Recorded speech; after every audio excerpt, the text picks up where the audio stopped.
Le soleil togolais caressait le visage d'Amina. Des rires fusèrent dans l'air, aussi vibrants que les tissus colorés séchant sur les cordes à linge. Son village était vivant. Il vibrait au rythme des tambours et des cris joyeux des enfants qui jouaient. Amina, avec des yeux aussi brillants que l'étoile du berger, embrassait la vie à bras ouverts. Elle aidait sa mère à piler le mil, le cœur léger à l'approche de la fête des récoltes. La vie était une mélodie, un mélange harmonieux de travail, de fête et d'amour familial. Amina, à l'aube de la féminité, allait apprendre l'art du tissage auprès de sa grand-mère, une artisane renommée. Elle rêvait d'épouser son amour d'enfance, Kobina, un pêcheur habile aux yeux, reflétant les profondeurs de l'océan. L'air était saturé de l'odeur des ignames rôtis et de la promesse de la pluie. Inconsciente de la tempête qui se préparait à l'horizon, Amina rejoignit les autres villageois pour une soirée de contes sous l'immensité du ciel étoilé. Les anciens parlèrent de leurs ancêtres, leurs voix portant des récits de courage et de sagesse. Amina écoutait, le cœur rempli de fierté et d'appartenance. Un cri a glacé le sang. Amina se redressa d'un bond, le cœur battant à se rompre. La nuit, autrefois paisible, était déchirée par le chaos. Des hommes, au visage déformé par la malice, ont pris d'assaut le village, leurs torches projetant des ombres grotesques. Le souffle d'Amina se bloqua dans sa gorge.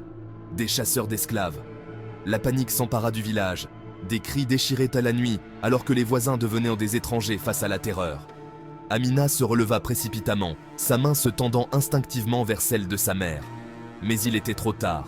Des mains rudes la saisirent, l'arrachant à la chaleur de sa famille. Les cris d'Amina furent avalés par la nuit, perdus dans la cacophonie de la peur et du désespoir. Elle fut jetée au sol, son corps une masse de douleur et de confusion. Au-dessus, le ciel nocturne, autrefois source de réconfort, semblait maintenant la narguer avec ses étoiles indifférentes. La vie d'Amina, autrefois remplie de rires et d'amour, était réduite à des chaînes et à la terrible prise de conscience de sa liberté volée.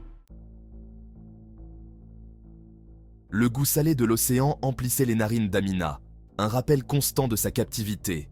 La cale du navire, un antre suffocant de misère humaine, devint sa prison. Entassés comme des animaux, dépouillés de leur dignité, Amina et ses compagnons d'infortune enduraient l'inimaginable. L'air était épais de l'odeur nauséabonde du vomi, de la sueur et de la peur. La maladie se propageait dans la cale, un prédateur implacable qui emportait les faibles. Amina, l'esprit accroché aux souvenirs de sa famille, refusait de céder au désespoir. Elle ferma les yeux, évoquant des images de son village, la chaleur de l'étreinte de sa mère. Ces souvenirs, fragiles mais puissants, devinrent sa bouée de sauvetage. Les jours se sont transformés en nuits, chacun d'eux une éternité. Amina fut témoin d'horreurs qui allaient de marquer son âme à jamais. Elle vit la lumière s'éteindre dans les yeux de ceux qui succombaient au désespoir, leur corps jeté par-dessus bord avec une indifférence impitoyable. Pourtant, à travers les ténèbres, une lueur de défi s'est allumée en elle. Elle survivrait. Elle honorerait la mémoire de ses proches en s'accrochant à l'espoir. La plantation s'étendait devant Amina, une vaste étendue de champs verdoyants qui se moquèrent de sa liberté volée. Le contremaître, un homme cruel aux yeux froids comme l'acier, devint son nouveau bourreau. Il maniait son fouet avec une efficacité brutale, s'assurant que les esclaves travaillaient de l'aube au crépuscule. Amina, dépouillée de son nom et de son identité, devint juste une autre âme sans nom, un rouage dans la machine de la cruauté. Pourtant, même dans cet enfer sur terre, Amina refusait de se laisser briser. Elle trouvait du réconfort dans la souffrance partagée de ses compagnons de captivité. La nuit, blottis ensemble dans l'espace exigu de leur quartier, ils partagèrent des histoires de leur vie passée, gardant les braises de l'espoir en vie. Amina, avec sa force tranquille et son esprit inébranlable, devint un phare de lumière pour ses compagnons d'infortune. Elle chantait des chansons de sa patrie, sa voix un baume apaisant sur leurs âmes blessées. Elle parlait de liberté, ses paroles allumant une étincelle de défi dans leurs yeux. Amina savait que leurs corps pouvaient être réduits en esclavage, mais que leurs esprits restaient insoumis. Le désir de liberté, une graine plantée au plus profond de l'être d'Amina, se renforçait de jour en jour.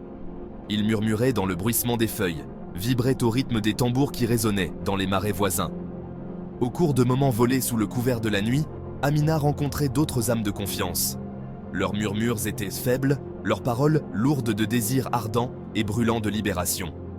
Parmi eux se trouvait Emeka, un homme dont l'esprit n'avait pas été brisé par la brutalité de la plantation. Il connaissait le chemin de fer clandestin, un réseau secret de refuges menant au nord vers la liberté. Amina écoutait attentivement, le cœur battant la chamade, partagé entre la peur et l'exaltation. Le chemin vers la liberté serait semé d'embûches, mais la seule pensée de goûter à nouveau à la liberté alimentait leur détermination. Ils planifiaient méticuleusement, partageant des bribes d'informations, étudiant les étoiles et mémorisant la configuration du terrain. Chaque mot murmuré, chaque regard échangé renforçait leur résolution. Ils allaient s'emparer de leur liberté ou mourir en essayant. La nuit de l'évasion arriva, enveloppée d'un épais brouillard qui reflétait la peur et l'anticipation qui tenaillaient l'estomac d'Amina. L'air crépitait d'une énergie nerveuse. Une prière murmurée s'échappa des lèvres d'Amina alors qu'elle se glissait dans l'obscurité, le cœur battant à tout rompre. Ils se déplaçaient comme des ombres, leurs pieds nus, faisant à peine un bruit sur la terre humide. Les aboiements des chiens déchirèrent la nuit, envoyant une décharge de terreur à travers Amina. Ils avaient été découverts. L'adrénaline lui monta aux veines tandis qu'elle courait, les poumons en feu, les jambes lourdes, mais propulsée par l'espoir enivrant de la liberté. La forêt les accueillit, son étreinte sombre à la fois sanctuaire et labyrinthe. Les jours se sont transformés en semaines alors qu'ils naviguaient sur le terrain périlleux, guidés par l'étoile polaire et la gentillesse d'étrangers, prêts à risquer leur propre sécurité pour les aider. Chaque lever de soleil apportait un regain d'espoir, chaque coucher de soleil un soupir de soulagement d'avoir échappé à la capture. Pendant tout ce temps, l'esprit d'Amina est resté intact, sa détermination inébranlable. On ne lui refuserait pas son droit de naissance à la liberté. Amina atteignit la frontière canadienne, l'air vif avec la promesse d'une nouvelle vie. Des larmes coulèrent sur son visage, un mélange de soulagement, de gratitude et de joie, douce amère, de la liberté. Elle avait échappé aux griffes de l'esclavage, mais le voyage avait laissé une marque indélébile sur son âme. Le souvenir de ceux qui étaient restés, toujours enchaînés par l'oppression, alimentait sa détermination. Amina devint une conductrice sur le chemin de fer clandestin, son propre voyage périlleux la transformant en un chef intrépide. Elle s'aventura de nouveau dans le sud, risquant tout pour guider les autres vers la liberté. Son courage en inspira beaucoup. Son nom fut murmuré avec respect et admiration parmi les esclaves. La vie d'Amina, autrefois brisée par la brutalité de l'esclavage, devint un témoignage de l'esprit humain indomptable. Elle a consacré sa vie à lutter pour la justice et l'égalité. Son héritage à jamais gravé dans les annales de l'histoire, comme un phare d'espoir, un symbole de courage indéfectible et une source d'inspiration pour tous ceux qui luttent pour la liberté.